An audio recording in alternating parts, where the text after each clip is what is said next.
Zoe, Ano ginagawa mo dito? para sunduin ka. You should never have come here. Let's get out of here. Bumalik na tayo sa Apex. Alam mo, tama ka nga. Ayaw sa akin ng totoong tatay ko. Ayaw sa akin ni Carlos Benitez. Hinaan mo yung boses mo.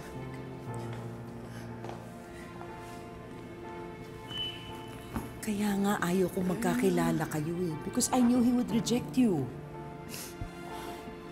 Zoe, kung ayaw niya sa'yo, edi wag.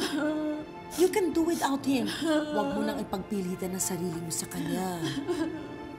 But, Ma... No buts.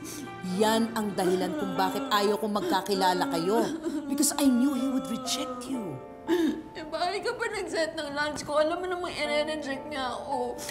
Pinaasa mo lang ako eh. Dahil natatakot ako sa mga pinaggagawa mo. You threatened to spill everything pag hindi kita pinagbigyan. Now nakikita mo na yung sinasabi ko. He wants nothing to do with you. Zoe, anak, please. Please. Pull yourself together. Stop acting like a child. Mami, naman ganun kadali yun eh. May feelings din naman ako eh. I know your feelings are valid. But listen to me. Listen to me. Mas magaling si Robert kaysa sa totoong daddy mo. Sa lahat ng bagay.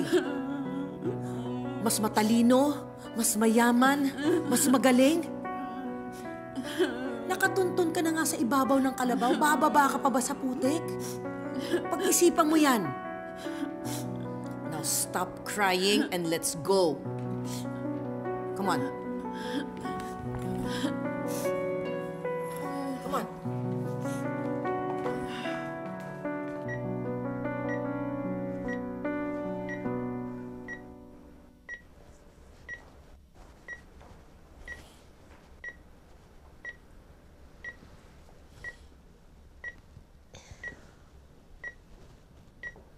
Hello, Tay.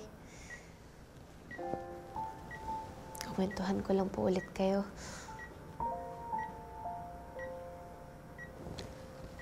Alam niyo po, Tay, nag-aalala po ako ngayon para kay Zoe. Kasi parang kakaiba po yung mga ginagawa po niya eh. Yung mga sinasabi po niya. Basta, di ko po ma-explain eh. Sa totoo lang po, Tay, gusto ko lang naman po na maging bugahan po ako ng mga problema niya. Pero, parang ayaw niya din po talaga. Hindi niya pa rin po kasi matanggap na magkapatid po kami. Oo nga po pala, Tay. Ino-offeran po ako nung East Ridge. Pero syempre, di naman po kaalis ng Apex. Eh, nandito po si Zoe eh. Kailangan ko pa pong alagaan yun. Kasi kailangan niya po ng karamay. Kaya hanggat hindi po kayo nagigising, hanggat hindi kayo okay, ako po muna magbabantay kay Zoe, ha? Ako po muna mag-i-remind sa kanya kung gaano mo po siya kamahal. Na siya naman po talaga yung mahal na mahal mo kasi siya po yung panganay mo eh. Sa totoo lang, naintindihan ko po kung bakit nagagalit sa akin si Zoe. Kasi buong buhay po niya, ang alam po niya, siya lang naman po yung mahal mo.